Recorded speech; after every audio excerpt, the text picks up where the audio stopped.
مساء الفل. معكم حليم من قناة حليم بتاع الكورة. النهاردة إن شاء الله هنتكلم في جزء فني.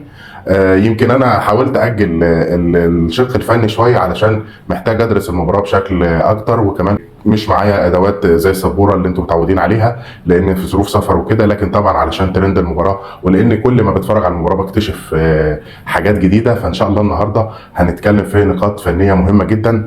بقدر الامكان احاول حتى اوضح الامور اللي هي مش واضحه بالقول. لو حسيت في الفيديو كده ان الامور مش اوضح حاجه، ممكن فيما بعد انزل فيديو تاني في شرح للحالات ولو بالصور، لكن باذن الله نحاول نوصل معلومه بشكل كويس. اتكلمنا فيما سبق على بعض مبادئ معينه لجوميز وهل هيحاول يعرف يطبقها او لا، واتكلمنا على مفاتيح لعب كولر، كل ده في التحضير ما قبل المباراه. النهارده ان شاء الله هنسترجع كل شيء احنا اتكلمنا فيه ونحاول ندلل عليه بالمباراه بتاعتنا، الانجاز الكبير اللي حققه نادي الزمالك.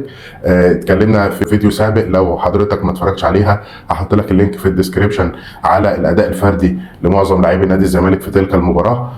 لو حضرتك ما اتفرجتش عليه مهم انك تتفرج عليه كمقدمه لهذا الفيديو. ويلا بينا نبدا. بس في البدايه لو حضرتك مش مشترك في القناه يا ريت حضرتك تعمل اشتراك، ده يفرق معانا جدا واللي بيزود انتشار القناه وبيخلي مجموعه زملكاويه تكبر على قناتنا. لو حضرتك عاجبك المحتوى اللي احنا بنقدمه يا ريت تدعمنا بلايك وبكومنت. لو عندك اي نصايح لينا بنهتم جدا بالرد على التعليقات. ويلا بينا نبدا. اتكلمنا على مبدا مهم جدا لدى جوميز، ان احنا مهم ان احنا نلعب الحاجه اللي احنا بنعرف نلعبها.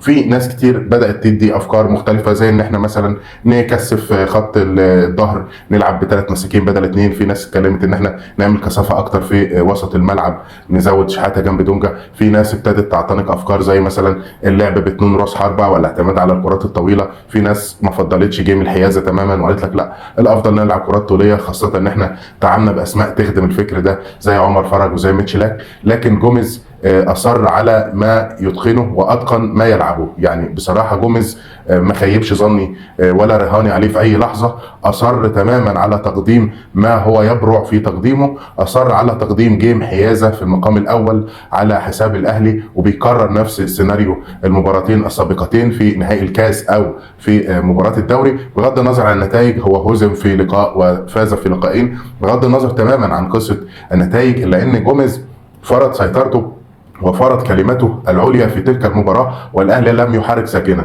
بدينا بالتشكيل طبعا معروف، محمد عواد اللي كان بشكل اضطراري مع حسام عبد المجيد وحمزه المسلوسي، وطرفي ملعب طبعا كان بنتايج طبعا ممتاز، يعني كلمه ممتاز قليله عليه. لاعب ارتداد، استحواذ، حميه بدنيه، دخول في مباريات خارجيه، بيحتفظ بوجوده على الخط، عرضيات، تمريرات بينيه، كل شيء. هذا اللاعب قراءه تكتيكيه هايله، تغطيه وراء الجناح ووراء لاعبي الوسط كمان.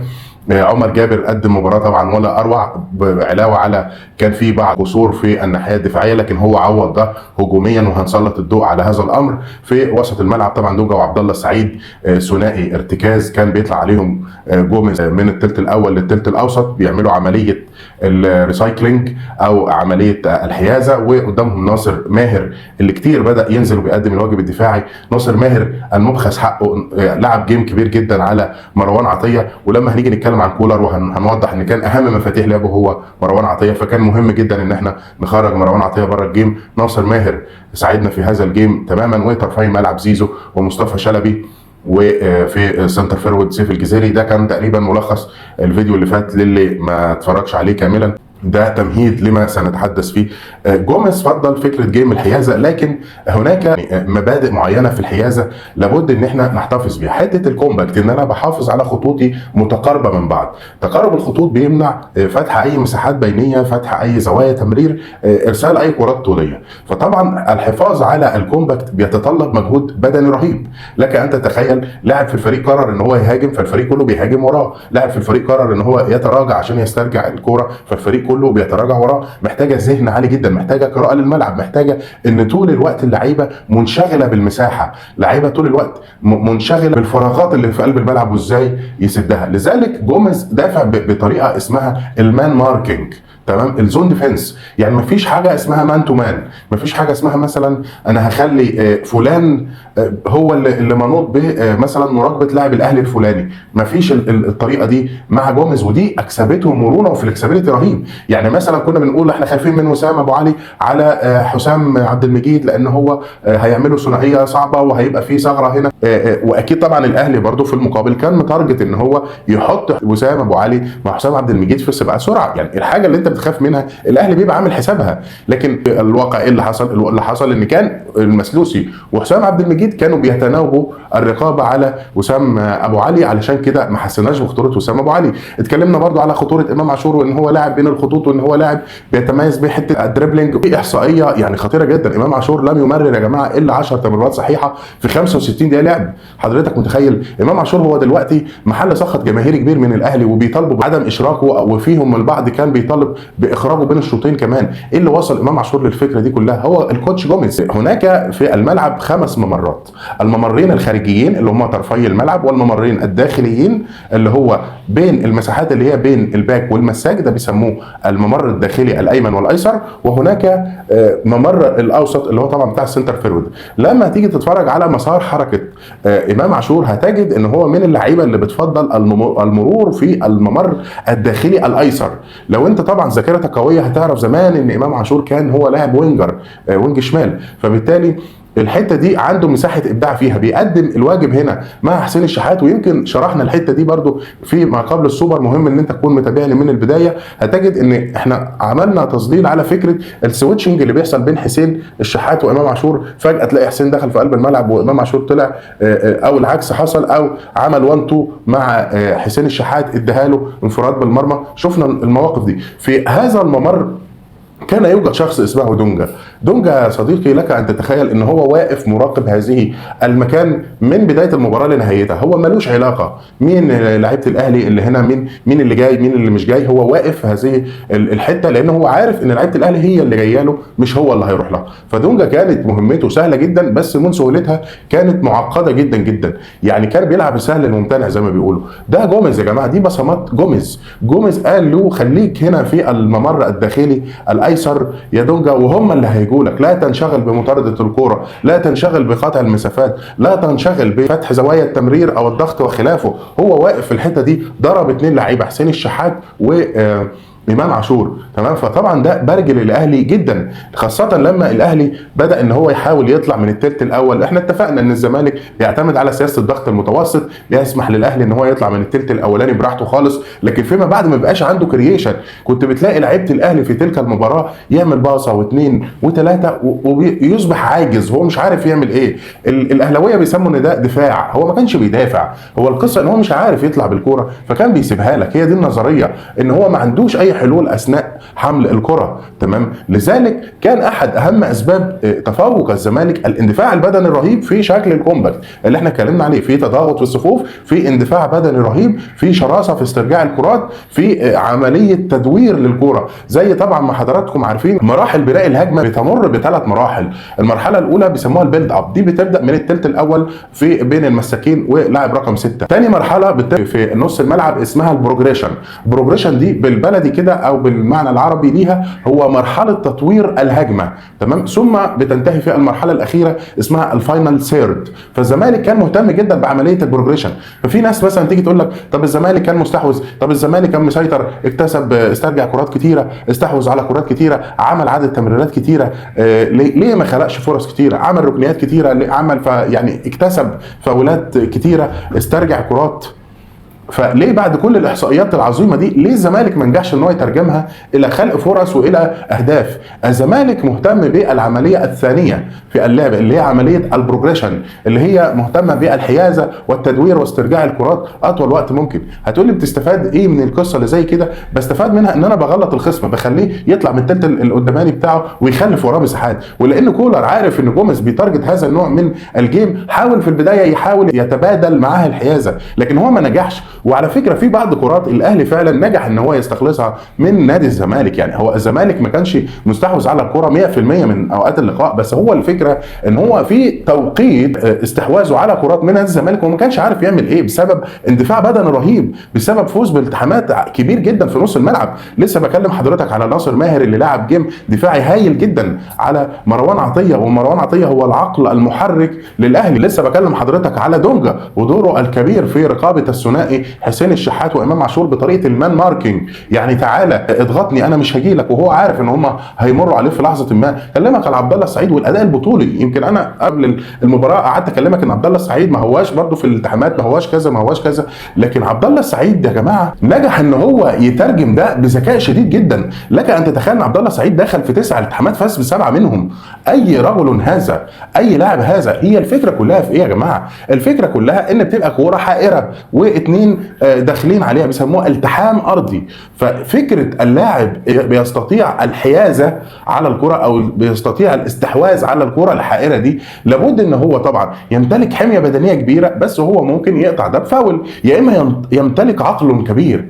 عبد الله السعيد يا جماعه الخير من اهم لاعبي مصر في الفوز بالالتحامات لاجل عقله. يعني هو في كل هذه الالتحامات لك ان تتخيل يا صديقي هو ما ارتكبش ولا فاول. يعني ما راحش عمل مثلا تاكل مع حد، ولا عمل ضرب حد بالكوره ولا بالرجل عشان يستخلص منه كوره. هو استخلص الكرات دي بذكائه وبقراءته في الملعب. فاذا القراءه الصحيحه تؤدي الى حركه صحيحه. عشان كده لعبه الكره تدار بالعقل. انا مثلا عندي لاعب زي مروان عطيه، ولاعب زي اكرم توفيق، ولاعب زي امام عاشور، الثلاثي دول بدنيا اعلى بكتير من لاعب زي عبد الله السعيد ولاعب زي ناصر ماهر. يعني ده مش محتاج كلام. لكن لك ان تتخيل ان هذا الثلاثي فاز ب9 التحامات فقط من 32، في حين ان عبد الله السعيد مفرده صاحب ال40 عاما فاز ب9 التحامات. ده بسبب ايه؟ بسبب العقل. هي مش بالعنف. تمام. وشوف ثلاثي وسط ملعب الاهلي ارتكب كام فاول. الاهلي ارتكب على مدار المباراه 12 فاول، تمام، عكس مثلا الزمالك ارتكب 7 فاولات فقط. فده بيدل على ايه؟ بيدل على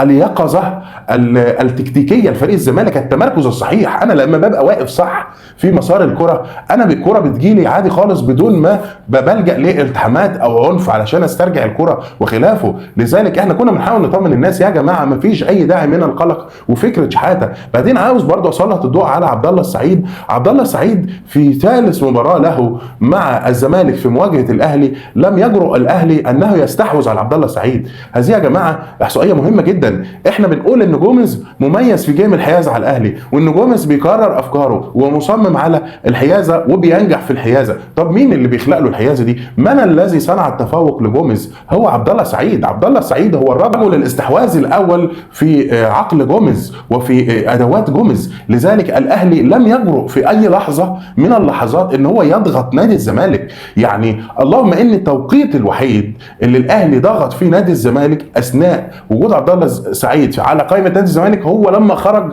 من مباراه الدوري. يعني احنا قعدنا في مباراه الدوري حوالي 60 او 70 دقيقه الزمالك اما بيتبادل الحيازه اما مستحوذ، تمام. التوقيت الوحيد اللي الاهلي اكتسب فيه حيازه حقيقيه هو بعد خروج عبد الله السعيد ونزول شحاته، تمام. فلك ان تتخيل مدى براعه هذا الرجل. شكرا ليك يا عبد الله بجد على الامكانيات العظيمه اللي انت بتقدمها. نستكمل فكره الحيازه التي يولع بها جوميز والتي بتشغل ذهنه واللي هو حاسس ان هو مهووس بيها طول الوقت.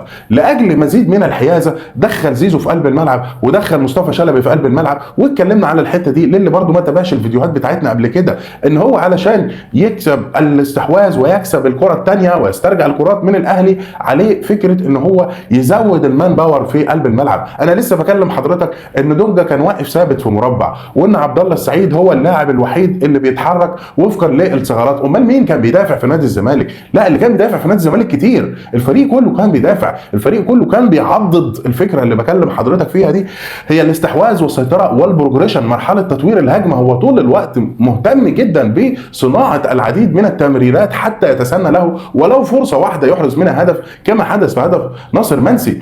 فكان هناك ولع كبير بهذه الفكره. وهنا يعني انا عندي برضو يعني لوم بسيط على مصطفى شلبي. مصطفى شلبي يعني انت لاعب خط يعني عندك امكانيه ان انت تفقد الكره على الخط، بتبقى في مناطق بتبقى شبه ميته، مفيش ادنى مشكله. لكن خساره الكره يا مصطفى في مناطق قلب الملعب بتعمل ازمات رهيبه جدا. ويمكن واحد من اسباب الهدف اللي سكن شباك نادي الزمالك هو سوء الترحيل من مصطفى. ما كانش فيه رقابه بشكل ملاصق.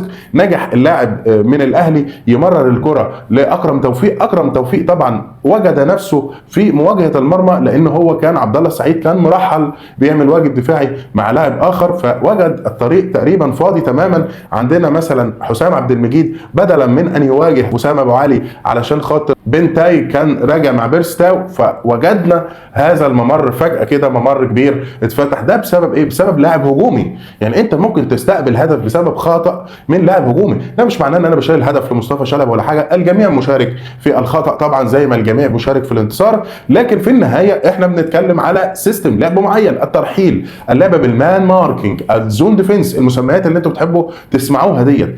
لازم كل شخص يبقى عنده قراءه جيده للملعب. وانا اكاد اجزم ان مشكله مصطفى شلبي مش ان هو لعيب وحش او ان هو بيكسل، هو مشكله مصطفى شلبي ان هو مش قاري الدنيا كويس حواليه. وده فكره ان مصطفى برضو يعني لاعب الخبره بتاعته مع مدربين بتشتغل بافكار تكتيكيه متقدمه بهذا الشكل ما كانتش خبره كبيره. لذلك مصطفى يعني هيتعب معانا شويه في حته قراءه الملعب. لسه بكلمك على عبد الله السعيد، راجل بيلعب بشوكه والسكينه وعنده 40 سنه، يعني ما فيش ازمه خالص. الموضوع ما هوش بدني، الموضوع هو عقلي. فاين عقلك يا مصطفى؟ يعني ده تحذير خفيف بما اننا كسبنا. لازم مصطفى يهتم بتلك الجزئيه. هذه الافكار كلها حطت جوميز في الجيم الذي يفضله.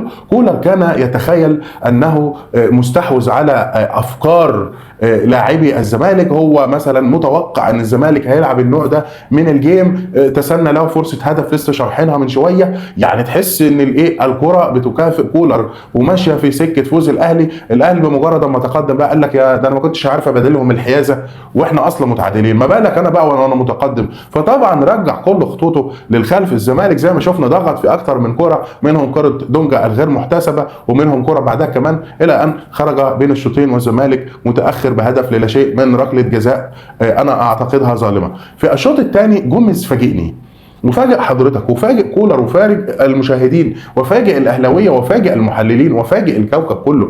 جوميز في الشوط الثاني مدرب لا نعلم عنه شيئا، هو مدرب حديث بافكار حديثه، بلاعبين جدد، بافكار جديده، بصفقات جديده. لا، مدرب مختلف مع مجموعه لاعبين مختلفين. هذا عنوان الشوط الثاني، مدرب مختلف مع مجموعه مختلفه من اللاعبين. هذا ليس جوميز الذي نعلمه. جوميز في اللحظه اللي دفع فيها بميتشلاك مكان مصطفى شلبي، ومصطفى احنا اتفقنا ان هو كان من اقل لاعبي الزمالك تقييما في الشوط الاول، تحولت الطريقه ل 4-4-2. ايه 4-4-2 ده يا جماعه؟ ماذا نعلم عن 4-4-2؟ هل لعبناها قبل كده؟ لا. هل اشتغلنا عليها قبل كده؟ لا. هذه كانت مفاجاه جوميز الى كولر، ان هو بدا يحول اللعب ل 4-4-2. وهقول لحضرتك دلوقتي ايه اهميه 4-4-2 او ليه حولنا لهذه الطريقه. لكن قبل ما اقول لحضرتك كده، هناك دلالات كثيره ان الزمالك تحول ل 4-4-2 منذ نزول ميتشلاك. فاكر الكوره اللي راحت لزيزو وشاطها في ايدين الشناوي فردت من ايده راحت لناصر ماهر، حاول عليها وبعدين تعرقل؟ هو السؤال اللي بيطرح نفسه، زيزو مسدد هنا من انهي وضعيه؟ من وضعيه الجناح، مفيش مشكله، زيزو طول عمره جناح. السؤال بقى الذي يطرح نفسه، مين اللي وضع ناصر ماهر في هذا الموقع؟ من الذي وضع ناصر ماهر في هذا الموقع؟ إذن هناك تعزيز جدا لفكرة 4-4-2. أهمية 4-4-2 إيه؟ أهمية 4-4-2 شقين، شق في صالح الزمالك وشق في ضد الأهلي. أول حاجة بتأكيد اللعب على الأطراف. أنا حكمت على الأهلي إن هو ينزل الشوط الثاني كله مدافعا. ليه؟ لأني أنا بلعب من على الأطراف، بلعب بعرضيات، بلعب بكثافة عددية في الأمام، بدل ما أنا بهاجم ب3 بقيت بهاجم ب4. فده معناه إن الأهلي محتاج يزود العمق الدفاعي بتاعه 1 علشان طبعا يأمن مرماه. ويمكن برضو احنا اتكلمنا في فكرة او في مرحلة ان احنا اذا تأخرنا لا قدر الله الراجل هينزل عمر فرج تحت سيف الجزيري. اتمنى اللي فعلا متذكر الكلام ده يكتب لي في التعليقات يا جماعة. انا لما حد بيقول لي انا فاكر ان انت قلت الكلمة دي انا ببقى سعيد جدا والله. اللي فاكر هذه الجزئية ان انا اتكلمت ان الزمالك في لحظة ما اذا اراد التعويض فليلعب 4-4-2.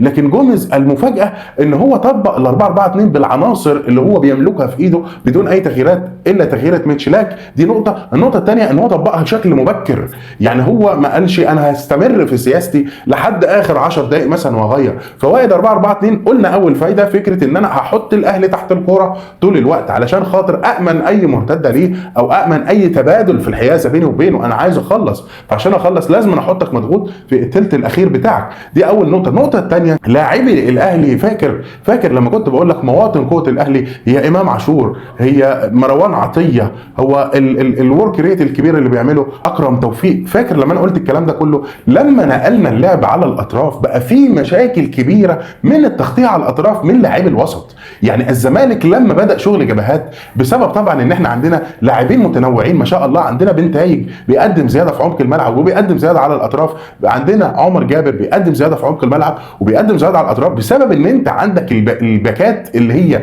متنوعه ديت قدرت ان انت بسهوله تحول من 4-2-3-1 ل 4-4-2. تمام، بدل ما بتلعب من على العمق وعلى الحيازه، والفكره التي نجيدها والطريقه التي جوميز ما بيعرفش يعمل اللي هي، قدرنا نحول بسهوله على 4-4-2. عكس الاهلي بيلعب 4-3-3. تمام، فبالتالي فكره ان انت تقول لديفندر الاهلي سيب منطقه العمق وروح غطي على الاطراف، ففكره ان انا اقول لامام عاشور روح يا باشا غطي الطرف، روح يا اكرم غطي الطرف، الموضوع بالنسبه لهم كان محير جدا ومفاجئ جدا وغير مترتب عليه اي فكره من تلك الافكار. فكانت النتيجه ايه؟ تامل معايا كده اخي العزيز. الراجل طلع بيرسي تاو، طلع امام عاشور، طلع حسين الشحات، طلع مروان عطيه، طلع 4 مفاتيح لعب من مفاتيحه.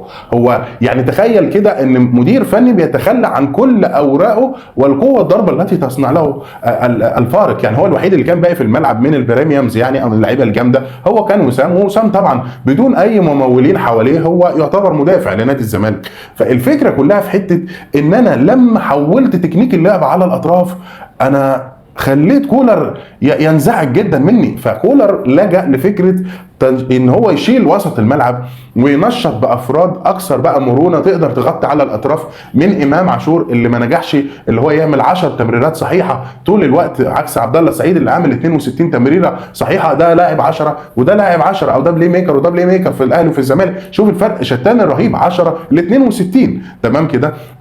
ففكره ان انت لجأت للعب على الاطراف انت اربكت حسابات كولر تماما. طلع مروان، طلع امام، طلع الشحات، طلع تاو، طلع الفرقه كلها مع طبعا هاني اللي طلع الشوط الاول لان هو كان مصابا يعني ربنا يشفيه. فنرجع تاني لمرجوعنا. جوميز عزز فكره 4-4-2 بقى لما نزل عمر فرج وناصر منسي مكان الجزيري وناصر ماهر. وانا كلمتكم برضو قبل المباراه ولو انتم فاكرين اكتبوا لي وقلت لكم وجود ناصر منسي هو بروفايل مختلف عن الجزيري. نتفق على مستواه او نختلف، بنحبه او مش بنحبه، انا قلتها باللفظ ده والله، لكن هو بروفايل مختلف عن الجزيري. في لحظه ما الزمالك سيحتاج اللاعب الذي يقف بين السنتر فيرود يسرق لعبه. ما هو احنا عندنا الجزيري بيميل على الاطراف ومتحرك وكذا وكذا، وكان عامل بصراحه عدد دقائق كويس في حته يعني اهدار اللياقه البدنيه لقلبي دفاع الاهلي، بيدخل معاهم في سباقات سرعه، بيخش معاهم في تاكلينجات في الالتحامات. لكن انت في لحظه ما انت محتاج السنتر فيرود اللي بيقف في البوكس اللي هو بيخلص من الفاينل تاتش. بغض النظر بقى ناصر منسي هو اللي بيقدم الفكره دي او احنا محتاجين واحد جوده اعلى منه او لا، في النهايه هو ده السنتر فيرود الوحيد في الزمالك اللي بينطبق عليه المواصفات دي، المهاجم المحطه. تحبه ما تحبوش، مقتنع بامكانياته مش مقتنع بامكانياته، هو ده اللعيب الوحيد اللي بيقف في 6 يارد بين القلبين الدفاع. يعني احنا ما عندناش حد يقدر يعمل بالدور ده، ولا حسام اشرف ولا سيف الجزيري ولا عمر فرج. تمام، ممكن نضاي الشاب الصغير ده اللي فيه البروفايلنج ده شويه يعني. فنرجع تاني لمرجوعنا. التغيير ده وتاكيد فكره 4-4-2، خلي بال حضرتك مين اللي راح على الطرف ومين اللي دخل في العمق. ناس كتيره كانت متخيله ان عمر فرج نازل تحت ناصر منسي، الاجابه دي مش صح. عمر فرج كان يميل اكثر الى الاطراف، وكان زيزو يدخل الى العمق كسويتشنج، كانوا بيعملوا تبادل في المراكز. زيزو بيقدم عمق دفاعي كويس وبينزل لمناطق متاخره، ودي فكره برضو اتكلمنا عليها، ويقدر يقدم لنا عمق دفاعي كويس مع ثنائيه دونجا وعبد الله السعيد. هذه الفكره الاخرى ان عمر فرج كان بيعمل السويتش عشان يدخل بشكل غير متوقع، يدخل من الطرف الى القلب. وفي احد الهجمات بعد وادل كبير، يعني ناس بتتخيل ان ديت اول غلطه لعطيه الله هي كره الهدف، او ان الجبهه ديت يعني ان دي اول عملوا ثغره وبتاع. الكلام ده مش مظبوط. الزمالك اجتاح تلك الجبهه تماما كما اجتاح الجبهه الاخرى عن طريق بنتايج. عمر جابر له اكتر من 3-4 انطلاقات من وراء عطية الله، كما كان بنتايج له انطلاقات عديده وراء هاني ووراء عمر كمال عبد الواحد، الى ان في كوره طلعنا بيها بشكل منظم كالمعتاد بتاعنا. عمر فرج اخطا في الاستحواذ عليها، يحيى عطية الله استحوذ عليها، حاول يعملها باك ليج، استرجعها تاني عمر فرج،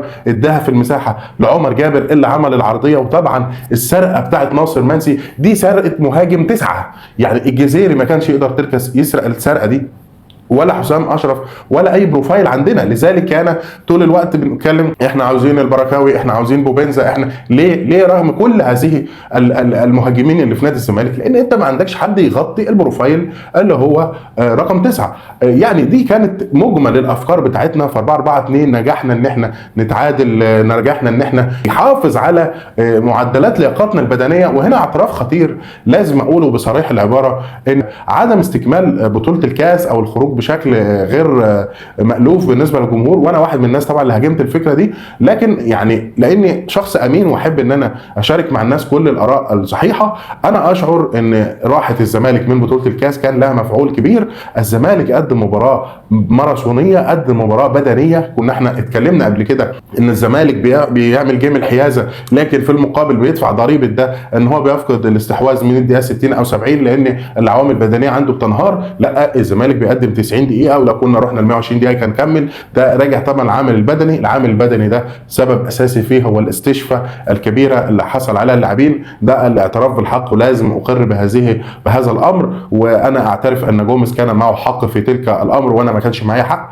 في المجمل الزمالك نجح في تطبيق افكاره، كان في شراسه. في كوره انا لسه عارضها عندي على اكونت الفيسبوك، الكوره اللي زيزو سددها وجات في ظهر ناصر منسي، فالكوره عملت ريباوند. الكوره دي كانت مرتده خطيره للاعبي الاهلي. تشوف كم الشراسه وكم الضراوه وكم الحميه وكم الروح في مطارده هذه الكره من لاعبي الزمالك لاجل استرجاعها، كأن اسود بتطارد فريسه، ونجحوا ان هو يسترجعوا الكرة في اقل من لحظات. يعني الف مليون مبروك بصراحه، جيم عظيم من جوميز. اشكر جوميز. انا طبعا هتابع المباراه اكتر واكتر، وايه لو كان في حالات، بس احب بقى ان انا لما اقدم فيديو بعد كده هيبقى بالحالات وبالتفصيل وبالصور، عشان برضو يبقى الكلام برضو اكثر دقه. انا بحاول الاول ان انا اعمل افكار عامه.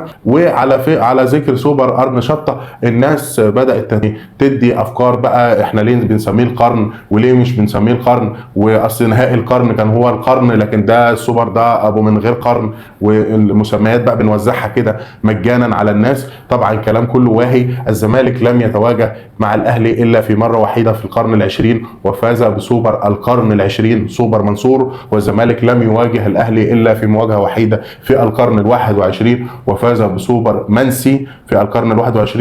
هذا هو ارث الزمالك. الزمالك 5 سوبر افريقي منهم 2 على حساب الغريم الاهلي. الزمالك ارث كبير. الزمالك هو ثاني اعلى الانديه تتويجا بالالقاب القاريه حتى هذه اللحظه، كان الاعلى في التتويجات القاريه في القرن الماضي. الزمالك ارث كبير. فكره المسميات احنا بنحب نسمي ده قرن وبنسمي ده مش غير قرن، بل بالعكس بقى فكره نهائي القرن. انا لما اقول نهائي القرن دي كلمه مش بتدلل على البطوله اللي احنا كنا بنلعب فيها، فلازم تقول نهائي دوري ابطال القرن، حاجه كده بقى.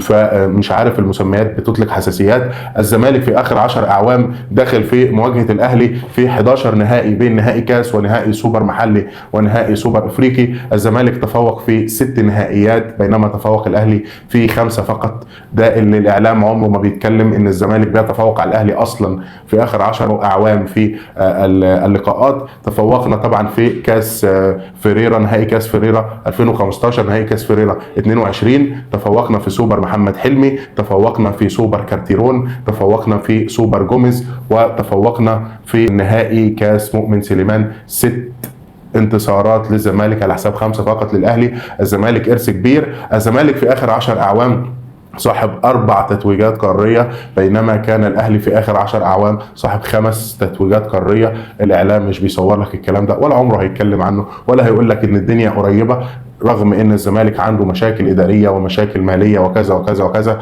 عكس الاستقرار الكبير الذي ينعم به الاهلي. مبروك علينا كاس سوبر منسي، مبروك علينا كاس سوبر ارن شطه. شكرا ليكم ونتقابل مره ثانيه.